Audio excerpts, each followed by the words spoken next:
place in the NRLW for the second time. Glorious stroke to bring up a glorious 100. Hello, welcome to the latest edition of Wide World of Sports. I'm Nick McCardle. On deck this week, Gus Worland and Tilly Kearns is here. And Matt Burke is here, World Rugby Hall of Famer. Oh, thanks. Burke, good to see you. As well as Jonathan Thurston. JT, straight off the top, great to see you. We're going to start with your passion at the moment, along with Rugby League. Marathon running. What is going on? You turned to marathon running. Yeah, the IMF, Indigenous Marathon Foundation, reached out to me at the start of the year to be a part of the journey. Buddy and I are ambassadors for it, so over 350 Indigenous women and men applied for the spots. There's only 12 spots available, but at its core, it's a leadership program. They do week-long leadership workshops heading into the Gold Coast half, the Sunshine Coast half. Then we've got to do a 30k Alice Springs run, and if you do that, then you get your ticket to go to New York. So, yeah, it's been fun. It's a lonely sport, but I've really enjoyed it so far. JT, no doubt about that. I remember doing it in 2014 and seeing Robert D. Costella and the guys and girls running it then. It's a fantastic program. Charitable side of it, with all these sort of things, we want to make sure there's a legacy left. So what's the charitable side? Yeah, so the Indigenous Marathon Foundation, they're looking to raise $1 million throughout this project. So I think they might be doing a documentary on it as well. So that's pretty cool. I'm not too sure who's broadcasting for that. But yeah, $1 million we want to raise, and that's not for your ticket to go to New York. That's for run clubs around the country that they want to do in remote communities, in schools, healthy lifestyle, looking after your mental health and well-being as well. So they're doing amazing things around the country, and yeah, it's a cool project to be a part of. I'm really enjoying it. It's tough going. It's a lonely sport, running, but yeah, it's a great community. What I've noticed that you know, everyone gets around you when I've done the Gold Coast half and the Sunny Coast half. So it's been a really enjoyable start so far. It is a great cause, JT. Well done. Jonathan Thurston's going to stick around. We're going to talk some NRL in just a moment, but let's have a look at what is coming up on today's edition of Wide World of Sports. Mark Schwarzer joins us from London. Another accolade for the Socceroos legend on the eve of the new Premier League season on Stan Sport. Should I stay or should I go now? The AFL coaching merry-go-round is cranking up. Goodwin gone, Voss stays. Jimmy Bartell joins us from Melbourne. We'll meet a military man on a mission. Dave Miln in parabiathlon, all set for Milano Cortina. His is an amazing story. Sydney Olympic gold medalist Kerry Potthast joins us on the desk. The beach volleyball world champs are heading to Adelaide. Less than 100 days to go. And Gussie's top 5, sparked by Chris Woke's heroics at the Oval, that got Gussie thinking. Details shortly. Yes, indeed. All of that to come over the next hour or so. But right now, let's check in on some rugby league results from overnight. Another busy weekend of league. The Roosters have dealt the Dolphins' finals aspirations a huge blow with a thumping 64-12 hammering on Yugara and Turrbal. A double for James Tedesco and Daniel Tupou. And a hat-trick to wing sensation Mark Nwanganita-Wasi. While on Nine's live and free Saturday footy, Bulldogs beat the Warriors on the land of the Barramattagal and Wongal people. The soggy affair was highlighted by a standout performance from Bulldogs skipper Stephen Crichton, notching up 16 points on his own, while the loss for the Wars knocks them out of the top 4. So after all of that, the ladder looks like this. The Raiders still top, 2 points clear of the Storm of the Bulldogs. It's jammed up between 6th and 10th with only 4 points difference. The Cowboys and the Eels complete round 23 with Sunday footy from the land of the Dorog people. You'll see it all live and free on 9 and 9 now. It is terrific, again, to be in the midst of the Indigenous round in NRL, across 2 rounds, JT, this time, as a proud Indigenous man. How's that resonated across 10 years, that round, the Indigenous round? Yeah, well, all the playing group has bought into it, the coaches, the clubs, the NRL and the fans as well. So it's about learning about our culture, what it's brought to not only the game but, you know, to this country. So it's the longest living culture in the world, 60,000 years. And yeah, proud Indigenous man and want to lead by example, and that's what Indigenous round is all about. JT, you were at Accor Stadium last night on the sidelines in the pouring rain to witness the Bulldogs win. What did you like about their win? It was a real measured performance by them. They played to the conditions perfectly off the back of Matt Burton and Lachlan Galvin's boot. They put it in the corners, waited for the Warriors to come up with errors and then applied pressure with their skill level. Like, even though it was wet and pouring rain, they still backed their skill. They still, played footy. I felt like there was only one team out there playing footy and the Warriors were just hanging on. So Serrato's done a really good job with these boys, and I think they're a better side with Lachlan Galvin in it now. So the rest of the competition, watch out. What about the Roosters, mate? Big win against the Dolphins.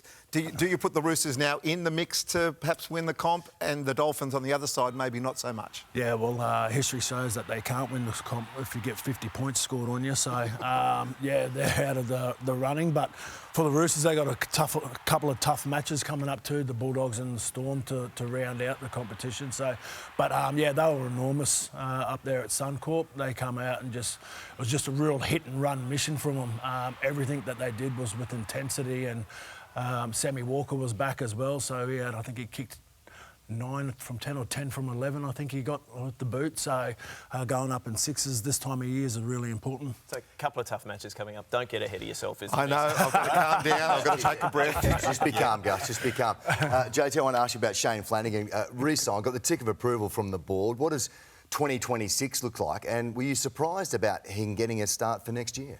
A little bit. They got Dean Young as an assistant coach there. I know that he's got aspirations to be a head coach, and he's a St George Illawarra legend, Dean Young. But I think he'd be ruining some of the chances that the team has missed. They've had a lot of close matches that they haven't been able to convert, and the footy that they've played the last couple of weeks, I think their fans will be going, where has that been all year? So, it's very unfortunate for the Dragons fans, but I think Dean Young there, he wants to be a head coach, so it was an interesting decision by the board. What about the NRLW? The Broncos are up the top with the Roosters and the Raiders not so flash at the bottom. Can you see the Raiders perhaps upsetting the Broncos, the Savo? No, unfortunately. The Broncos have got so much class. Tamika Upton is enormous. She's a weapon. As well, so I did sideline when the Raiders played the Cowboys up in Townsville in the NRLW, and the Raiders really struggled up there, so I think it's going to be a long season for them.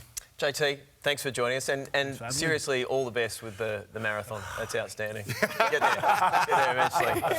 And also good luck to JT's Cowboys this afternoon against the Eels. Love you to stick around. More Wide World of Sports on its way.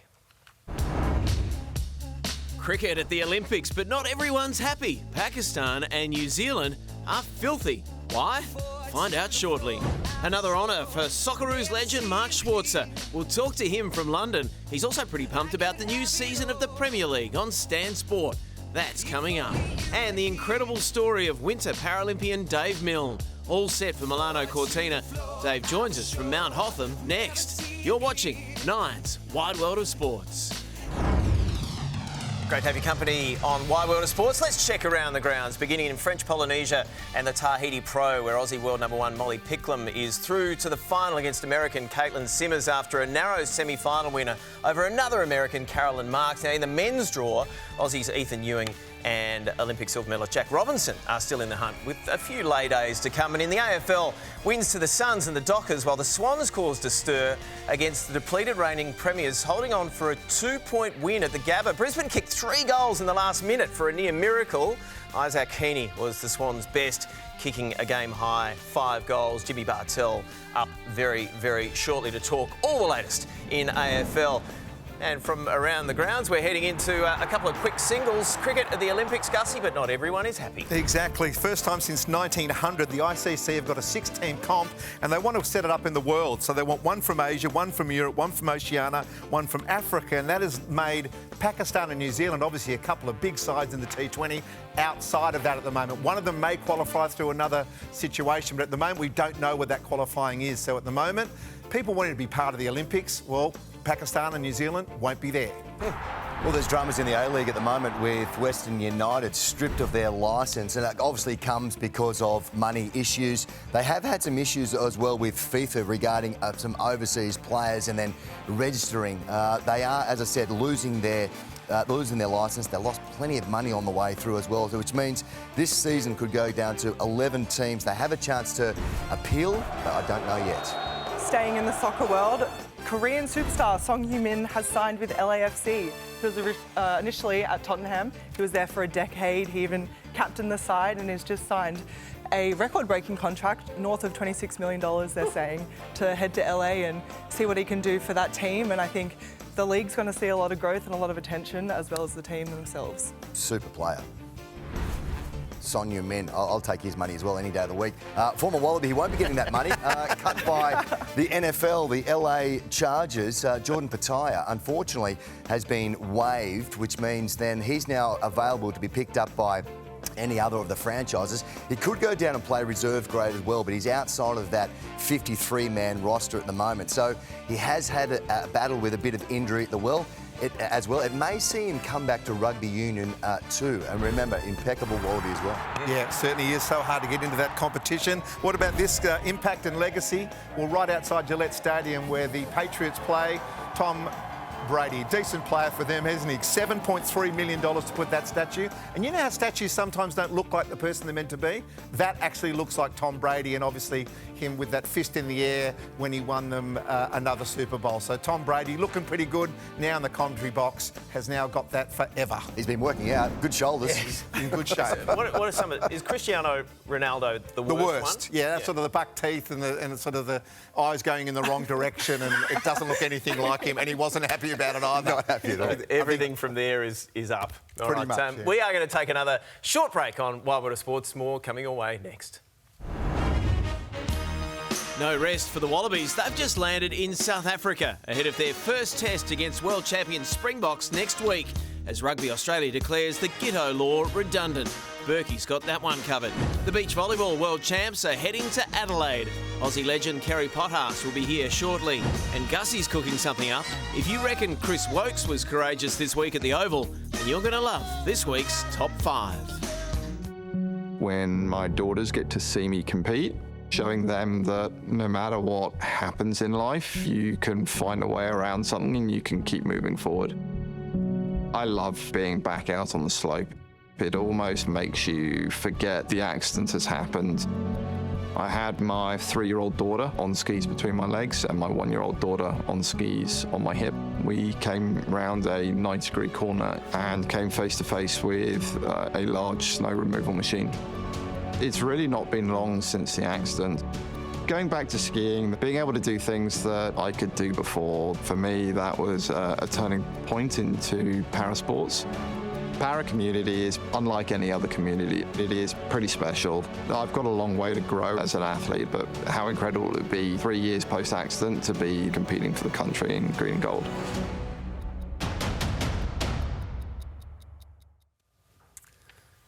Yeah, amazing. Hey, remember the name Dave Miln. The Winter Para Games are on in Milano Cortina. Less than 200 days to go now, and it is terrific to have Dave joining us on WWOS Sports this morning. Dave, good to see you. Looks like a beautiful day at Mount Hotham. You're getting ready for the National Champs Biathlon.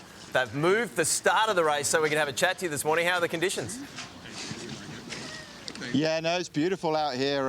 We're really lucky. Snow conditions are amazing, and we've got a lovely blue sky day here for shooting, which is best we can hope for. Hey, Dave, the trauma, obviously, the snow brought you and the story we just heard. Is this part of you healing as much as anything else, competing now and seeing you so happy to be back on the slopes? Yeah, 100%. It's all part of that journey for me. Everybody's journey is different. For me, the way I'm facing it is to just try and get back onto the snow.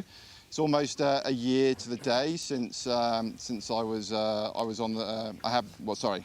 Almost a year to the day since I first got back onto the snow. So it's been a journey for me, and to be here at the Nationals today, it's an amazing opportunity to just see how far I've come. Dave, you've obviously met some pretty incredible people throughout your time in the military, but since your accident, what have you learnt from the community of the parasports and Paralympic athletes? Oh, look, it's such an amazing community. Everyone will always go above and beyond for each other within the community, and there's always, within the teams, there's no sort of rivalry as such. If something happens, something breaks, you're missing something, you can guarantee that another team will be there to help you out if they've got parts and pieces. It's just, it's unlike any other community. It's just such a great experience to be part of it. And with that, Dave, you talk about the community Invictus Games, such a great initiative. You've picked up silver there. What was it like competing there? Yeah, that was it was a bit of an eye-opener, actually, going to that and having 500 athletes and all the veteran community with the pieces that everyone has, for everything from limb disabilities to mental disabilities to guys coming fresh out of sort of the Ukraine side of things. It's a real eye-opener and just such a good initiative to get people back up and going again and getting into sport and that recovery journey. So, Dave, Milano Cortina, about 200 days to go. I think it's just over 200 days to go now. What boxes need to be ticked? What do you need to do to create or get that ticket to the Games? So, for us here, there's the team's here today as well. And as a team, we'll do nationals today, and then we head to Canmore in Canada for the World Cup later on in the year, and that'll be the first qualification tick box for us. Hopefully that'll be us, and we'll all qualify there outright. If not, we're over to Europe a little bit earlier than expected, and we'll jump through a few more World Cups over in Europe in order to make sure that we are good to go by the 14th of February. Thank you very much for joining us on Wide World of Sports this morning, and all the best for today. Thank you so much. Great to catch up with Dave Miln, and as I said, remember that name. Good to see him. Now, the Sport Australia Hall of Fame announced its 2025 inductees this week, and what about this for a lineup? Nine's very own Cameron Smith is there, Leighton Hewitt as well, Tora Bright, who'll be joining us for the Winter Olympics in Milano Cortina. They were all inducted alongside AFL legend Jason Dunstall, netball superstar Laura Geitz, as well as the most capped Socceroo of all time, Mark Schwarzer. What a lineup! This year's inductees into the Sport Australia Hall of Fame. Gussie, you have loved your sport for a very long time, would have seen all of them play across the stretch. It's the Who memories. deserves it? It's the memories, isn't it? When you see these memories now, and obviously Schwarzer there, you know, part of getting us to the World Cup. Leighton Hewitt for me, but obviously our own Channel 9's Cameron Smith. You imagine there's a bigger gong within his own sport coming to him very, very soon as well. So he's just one of those guys that played at the highest level for so long and was so successful. Indeed. And we were lucky enough to spend some time with Mark Schwarzer this week, live from London. Great to have a chat with Mark. He's excited, obviously, about his induction, but also about the English Premier League coming to Stan Sport and Channel 9.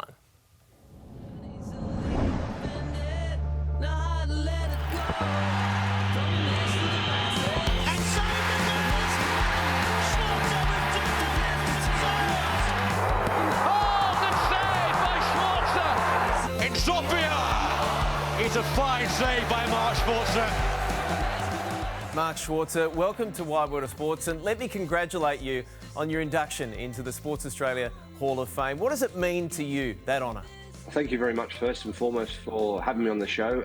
I think it's just something incredibly special. As a kid growing up, as an athlete throughout your career, it's not something that is at the fore of your mind at all, and it's not something that you feel that that's what you strive to achieve. It's just one of those things that you get recognised for, I think, after football, where you actually pinch yourself and think, that's pretty special, that's pretty amazing. 109 appearances for the Socceroos, the most capped Socceroo of all time, 2 World Cup appearances as well. You think back to where it all began, could that little kid from Sydney's West ever have imagined, you know, where you are now and what you were able to achieve in the game? Not at all. It's obviously, like I think most people in sport, in life, and when they look back at their life and their career, it's more often the case that there's a sense of, wow, what a journey, what an accomplishment. To go beyond that and to represent your country was always one of the greatest honours that I ever had in my career. Rodriguez against Mark Schwarzer. Saved by Schwarzer! Great He's done it again! Salagetta. Oh, great save again by Schwarzer! Huge save! Wonderful save! It's as big as we've ever seen in Australia. 2005 World Cup qualifier, and you You stopped a couple in the shootout to qualify for the first World Cup in 32 years. I mean, so many highlights clearly throughout your career. Is that the highest of highs? Yeah, definitely the one that stands above everything else. I mean, it's just, I think it's more about the moment, about what was at stake. We just needed to qualify. If we qualify, we felt that football would grow, football would explode. Did we think it would do what it did? No. Are we grateful? Of course. And that night changed a lot of people's lives. It is showtime. Let the entertainment begin. And there's Declan Rice. Oh, what a goal. And Nico scores. The perfect start. More than 500 Premier League games you played, and it's about to crank up again. What is it that's so enticing about the Premier League that draws so many viewers worldwide? People growing up watching a lot of things that come out of the UK, in particular sport, football, cricket. We've also had numerous Australians play at different clubs throughout the course of time, and I think that's also pricked at people's enthusiasm, interest, and generated certainly a wave of supporters that supported Liverpool when Craig Johnson played for them. I was one of those kids. I think most notably my generation of players in the Socceroos qualifying for 2006 World Cup, that elevated the status even more in the interest for a lot of Australian fans. Who's going to make an impact, who's not? Will teams retain the title? Will Liverpool win it this year? Will Manchester City bounce back? Will Manchester United even be competitive this season? There's all these questions that are fascinating people all the time, and I'm no different. Yeah, we're pretty excited about it because it's coming to Stan Sport for the first time. But you mentioned Liverpool. Is it Liverpool again, or are we going to see someone else? I think Liverpool's definitely the team to beat. I think they are the ones that will be towards the top, looking behind them, and people have to try and catch up with them. Yeah, we're about to find out. There is a huge sense of expectation. Good to see you. Thanks for joining us on WWOS Sports, and once again, huge congratulations for your induction into the Sports Australia Hall of Fame. Thank you very much. Here comes Salah.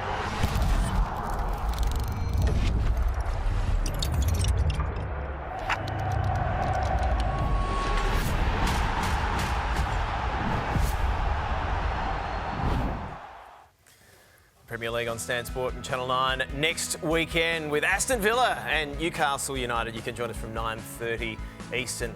That's live and on demand in 4K on Stan Sport. Speaking of Hall of Fame, Matthew Burke, first time we've seen you on the desk since your induction into the World Rugby Hall of Fame. Congratulations. Thank you, Nick. And with a few days hindsight now, your time to reflect, what does it mean? Well, I know it's real now. I know it's real. Have you got where's the cap? Well, the interesting part about it is, like the kids, you go home now and they say, "Hey, Dad, can you walk the dog?" And I go, "Well, I don't think Hall of Famers have to go and walk the dog on the way through that." This is it. This is the cap. Presented on Saturday night at the third test in Sydney. I think it's time that's going to be the one that allows you to realise and sort of get to that moment where you actually understand what the enormity of what's been bestowed upon me, if that's the word. Look, I go back and I look at all those games and the people that you're with and your teammates and the success we had. And there's a period of time there where we had every cup in the world in our trophy cabinet. And obviously Tilly's dad was there as well, Phil. And so you look back and remember the mateships, remember the stories, but then you look at this list as to who else is there and you think, wow, this is pretty special. So when Tim announced it the other day, and I thought it was a genuine stitch-up, I was very excited. Indeed. Well, congratulations. Hey, just quickly before we move on, Rugby Australia during the week was asked about the Gitto law, so this clause that allows selectors to pick Wallabies who are playing overseas. And they basically said, because there was a cap on that, they basically said, doesn't really apply anymore, we'll just pick who we need to pick. It's probably not the players overseas right now that need to be picked back. Will Skelton's the only one at the moment. But does it mean that players playing here will look at that and go, Well, bugger it. We're off overseas if they're still going to pick us. Yeah, What impact is it going to have? It's interesting debate because you've got that element of it as well. I can go overseas, but sometimes the grass is not always greener. You know, when you go and play a long season in France, it's difficult conditions, different type of rugby at the same time. But the thing about it is, you don't want to diminish the sport here at the moment. You don't want to make that a lesser brand, because if it's a lesser brand and people not playing, then we talk about sort of, you know, broadcast deals and the rest of it. Keep going with it. So you've got to keep your local competition strong to be able to entice players to play for Australia. Now, South Africa have been doing it for years, and they've 4 World Cuppers. They've won the last 2. They've been able to pick from, you know, everyone across there. But, you know, it's an interesting world because, Tilly, you're in this as well, in this world of what you're doing. From a water polo perspective, do you get chosen? Do the coaches choose from home or they choose from overseas? Yeah, well, with water polo, it's kind of, if you're in that top level, you want to go overseas because you want to learn from some of the best players in the world. You want to be coached by different coaches. You want to just get that experience. But you're right, it does probably weaken the local competition a little bit, but at the same time it strengthens the national team and it gives us a better chance of winning the Olympics and the things on the big stage. So it's a bit of a double-edged sword, but I'm heading off and I can't wait to get the experience. So Don't spoil the surprise. The surprise is coming. Yeah. It's all right. Just cool your jets. It's all about you. Cool your jets.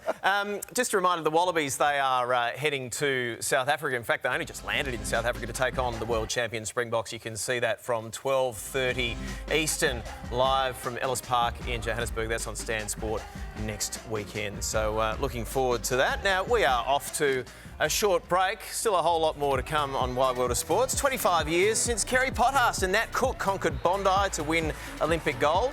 Our latest generation of world beaters are heading to Adelaide for the Beach Volleyball World Championships. Kerry joins us next. And our resident water polo star, Tilly Kearns, reckons she would have been awesome at beach volleyball. She just wasn't tall enough, apparently. Just back from the US, what does the future hold for one of our Olympic superstars? We're going to find out next. Secrets will be revealed right here on Wide World of Sports. The countdown is on. We are less than 100 days away from the 2025 Beach Volleyball World Championships in Adelaide. The world's best teams will all be in action in the largest beach volleyball event ever held in Asia or Oceania.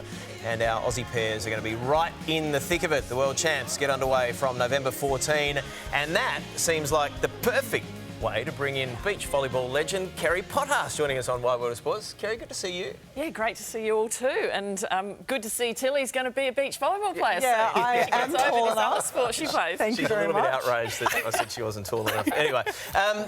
So the first time the Worlds are held in Australia and Adelaide loves a big event. This is going to be special. It's going to be amazing. It's going to be like a festival. There's so much going on. It's not just beach volleyball, but there's going to be music and dancing and drinking and eating. And, yeah, we make it a big party, as it is at beach volleyball all the time. But it's the biggest event since the Olympics. Kerry, there could be potentially 8 Aussie teams competing. We haven't ever won a gold medal. Are we a chance? Ever won a gold medal? Well, apart from champs, apart from there should be a plaque for you guys, I reckon, down at Bondi at the same time. I know. We've been gunning for that, getting a plaque at Bondi, because we go down there. I go down there every year on the 25th of September, and I go, where was that spot that we landed, that last ball landed out and we won the medal? And there's no real kind of... There's no bronze statue of us down there. What about this year? Can we win anything at the World Champs? I think so. I think the outside chance for a medal is going to come from a men's team. Okay. Isaac Carraher and Mark Nicolaides. They've been doing really well. They were Olympians in Paris. They squeaked into the Olympics last year and they did really well, and they're just on the rise. So that's where I'm going to put my $5. Well done. Kerry, one of the things I've got in my study at home is a ball that you signed on your corporates after winning gold, and then I see you down in Manly all the time now. You just love it. It's part of it's in your blood, isn't it? It is. To make sure that this sport grows. What about our silver medalist from Tokyo, Talika Clancy? She's got a brand new partner. She has. Very exciting. Jana Milutinovic. Got to get that name right. She is tall, she's athletic, and she's fiery. And she's just the right person for Talika, because Talika is fiery as well. So Maria Fay, who Talika won the silver medal with, she's just about to have a baby. She could be in hospital right now, I don't know. But yeah, so she's taking some time off, and Talika's picked up Jana, and I think they're going to do really well as well. And again, they could be outside chance for a medal. Anything goes. You know, when you get on the court, it's all about how you deal with, you know, just like you would be Tilly and Matt on the field. It's how you deal with the pressure, right? You remember that? No. Loves the pressure. Too long ago. And back to the boys team, Mark and Isaac, they were so much fun in Paris. They were clapping us out for all of our games. They were just a bundle of joy. And they're both based in Adelaide, so it's going to be a home tournament for them. How special is that for them? Oh, well, I don't know if you guys have ever experienced a big crowd where you're at home and they all expect you to win. It can either go one way or the other. You know, it can make you really, really nervous and put you off your game, or it can just lift you. Like, we kind of felt like the wave of Bondi, the waves behind us were lifting us up onto the podium. So let's hope it goes that way for all the Aussie athletes, but I think it's going to be an amazing event for all of Adelaide, all of South Australia. So if you don't get your tickets soon, because they're going to sell out, just like they do at the Olympics. Just on you and Nat, 25 years since that gold medal, which is just crazy. So old. For those of us who were in Sydney, it's a little bit of a worry. But how will you celebrate? Like, will you do something special to commemorate that? Yes. Well, we've invited all of our coaches. We had 3 coaches to come in from all around the world, and we're going to have a private lunch during the day on the 25th of September, and then that night we're going to have a big party with everyone who we can get there that was involved with our team, and then current friends and family. And yeah, we're just going to make it a really big celebration. You put out the call, there might be 10,000 turn up. Spectators. Notice I didn't say where we're having the party. Somewhere in Bondi. Enjoy that, but enjoy Adelaide as well. It's going to be really special. Thanks, Nick. Yeah. All right, Kerry Potthast joining us on Wide World of Sports. Stick around, more to come. A bit happening in AFL right now. Coaching movements, and can Collingwood rediscover their mojo in time for September? They've lost 4 of their last 5. Jimmy Bartell standing by. And Gussie's top 5. Courage in the mould of Chris Wokes at the Oval this week. That's still to come here on Wide World of Sports. Madison Keeney, her final dive of this final. Look at that. There we see our gold medalist. Absolutely amazing performance from Madison. Well done to Madison Keeney of Australia. She takes gold. Cassiel Rousseau, his last dive. Stunning. Hear the crowd go utterly crazy for him. Cassiel Rousseau, wow, 99.9. Cassiel Rousseau with a great gold for Australia. Yeah, double gold for the Aussies at the World Championships in Singapore. So great in the diving. What about the water polo? Tilly is just back from Singapore. Sorry about that. Bit too soon already. So silver in Paris, right? So you're one of the teams to beat going into Singapore. You finished 6th. Was that about pressure? Like what happened? Oh, I think the 6th didn't reflect how we played. I think that was just an unlucky draw. We played Greece in the quarterfinals, so we kind of got stitched up with the winners there. That should have been the gold medal game. It was an unreal game. We lost in the last 2 seconds with a pretty controversial call. But yeah, we had that pressure being silver medalists, and even in Paris, I don't think people were expecting us to get silver. We were. But yeah, a bit of pressure there, but we still played outstanding, just weren't on the podium, unfortunately. Well, you wouldn't swap it, would you? You'd take the silver medal. I'd take the silver for sure. It's a year today. Today, can you believe it? Yeah, so I thought you might be wearing it, a bit like Burke with the hat. I thought you might have it around your neck. Where is it? And when you look at the year on, do you think, oh my God, it happened? Yeah, well, I tried to pull the dog walking thing as well with my medal, and it didn't quite work with my parents. It's in the sock drawer still. It's there to say it's nice and safe. You know, when you're feeling a bit before a game, my confidence is down, I'll look at that medal and it kind of brings everything back. But I can't believe it's been a year. Those videos are just so special, and it's hard to believe that we actually did that. But yeah, it's so cool. They are great memories. I remember seeing your mum and dad over there as well, obviously supporting you, your whole family, who we've had a bit to do with. And I know you've had some time in America. You've done your college stuff over there. Finished there now. Where to? What lies the future for Tilly Kearns? What lies in the future? I'm headed off to Spain. Hey, surprise, surprise. Nice. So yeah, I'm going and playing in the European League over there, get some more experience with the club Mataró, which is just outside of Barcelona. The sun's beautiful, the pool's right on the water. I've got some incredible friends there that I've met. Actually, the ones that beat us in the gold medal game, funnily enough. Sounds awful. Yeah, I'll get some revenge at training. Yeah. Well, good on you, Tilly. Well done. Thank you. I love the dynamic here. You used to babysit Burke's kids? Is that right? Well, other way around, I used to babysit Tilly. No. Absolutely. Absolutely. Back in the days of Caloundra. You would have been a good babysitter. You would have let them do anything. Yeah. Exactly right. We are going to talk some AFL now and bring in Jimmy Bartell from Melbourne. Jimmy, as always, good to see you. And some coaching movement this week with Simon Goodwin sacked at Melbourne. So who are the front runners there? Do they need an experienced body? Yeah, good morning, Nick and everyone. Yeah, Simon Goodwin. I guess Melbourne and Carlton, I think a lot of people are looking at what they were going to do with their coaches, and they've gone two different routes here. And not to say one way is better than the other, but Melbourne have decided to part ways with Simon Goodwin. He was contracted for next year, so he gets to enjoy the surf and the sun next year while being paid for Melbourne, and he'll have plenty of options in front of him. So where to next for the Demons? Nathan Buckley has declared that, yes, he'll take more than take the phone call. He's pushed his hat into the ring and would like to take the call or go through the interview process for the Demons. So that'd be a big name for the D's moving forward. So I think that's going to move pretty quickly. And Carlton, just on that bit, they've decided to back in Michael Voss for next year. So he'll be coaching the Blues in 2026. Exactly like you said, one coach out and another coach is secured his job at Carlton. But what needs to change at the Blues?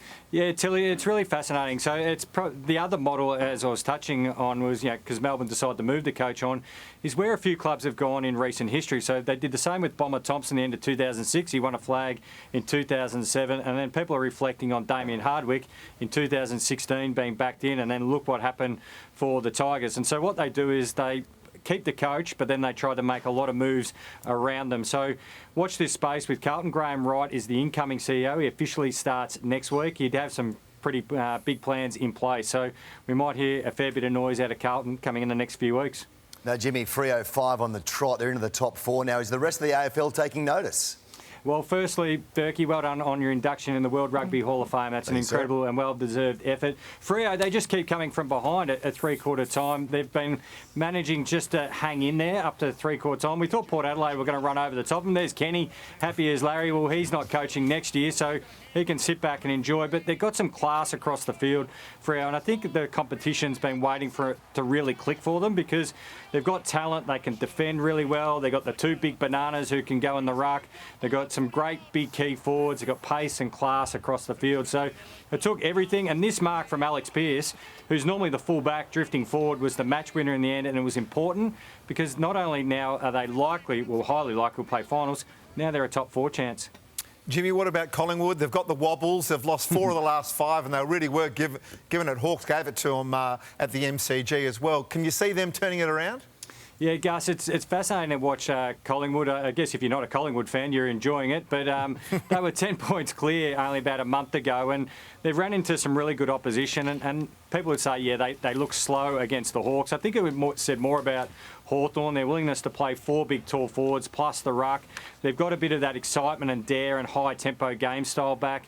And from Collingwood's point of view, you don't run with the most experienced side in history and lose your head. So you can imagine all those well-experienced people, not only in the coaching department, but the players as well. They were steady, but probably for them is now their chance to miss the top 4. And we look how even the competition is. They might have a tough first final, but I think they'll turn it around.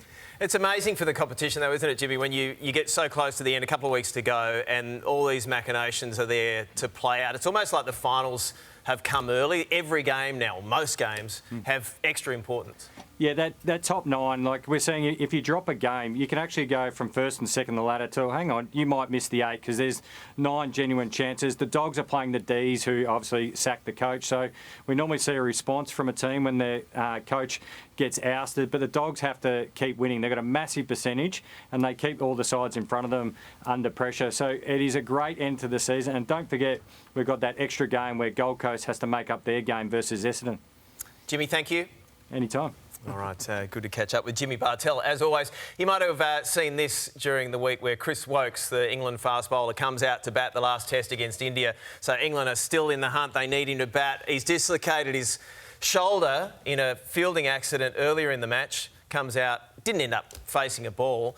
But that act of, let's call it heroism, Gus, did it get you thinking? It did, but is it that heroic? I mean, at the end of the day, he had to go out and bat. He didn't get to face a ball. And what else would you do? To sit there and say, I've lost the match? But anyway, That's England cricket, so I'm not a fan of that. So let's talk about some real heroes. And let's start with Cooper Cronk, an absolute legend for the Roosters. Four-time grand final winner, 2 in a row for the Chookies. Basically played against his old team, the Storm, with a busted shoulder, a rotator cuff injury.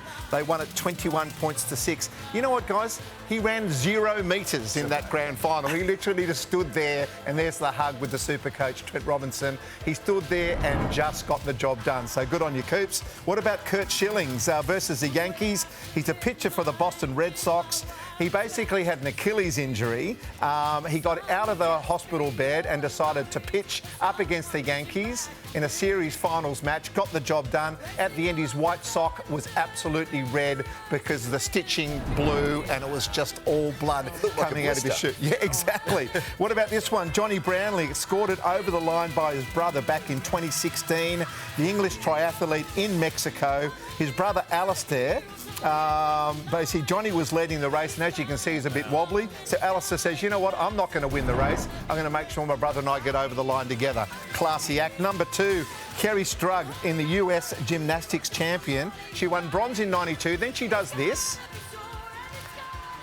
with an ankle that was basically broken and ligaments gone, and they beat the Russians and they win gold. And number 1, Derek Redmond, 1992 Barcelona Olympics, 400-metre semi-final, British record holder. He snaps his hammy at about the halfway mark you see there in the middle when he was one of the favourites. What happens was he wants to finish, but he can't do it by himself. So what happens? His dad runs in from the crowd and helps him over the line. So I don't know if he's a hero or the dad or a combination, but they are proper heroes. Chris Rokes, he just did what he should do. Nicely done, Gus. Thank you very much. Love you to stick around. We've got something special for you next. Luke Littler, the 18-year-old world darts champion. He should be pumped up. Joining us from Sydney Airport next. Thanks for staying with us on Wide World of Sports. Here's something a little bit different. Darts world champion Luke Littler joining us from Sydney Airport on his way to New Zealand after destroying everyone, all comers, in Wollongong last night at the Australian Darts Masters. Luke, good to see you. You did have everyone under control last night. You had Wollongong rocking. How was it? How was the experience? Yeah, I was very happy with the way I played. Obviously, I got the win. I lost in the final here last year, but I made it one better and I got the win. Yeah, Luke, you're an absolute legend, mate. It's so good that you're here down under. The double 16 to end it, mate, a little bit of pressure there. How do you compose yourself in that moment, knowing that if you get that done, then you've won the whole thing? Yeah, it's just one of them pressure moments. You've got to hit it. Obviously, it's for the title. But yeah, I got the job done. And Luke, you mentioned you've got the job done, which was great. It was a great atmosphere as well. Was there a bit of revenge? Is that a bit of motivation from last year? Yeah, 100%. Whenever you go to a competition and you lose in a final, you always want to come back next year and you always want to win. Luke, since bursting on the scene, you've become a global phenomenon. How has life changed for you? Yeah, it's definitely changed. The amount of followers I've got on all socials.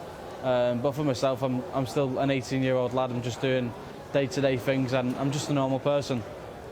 Has that changed, though, the way that you have to approach things? You know, you've got a world profile now, and I know that you've been doing this for a long time. I think you started when you were 4 or something like that. Has it changed the way you approach things, the fact that you have got a little bit of pressure now, a little bit of expectation?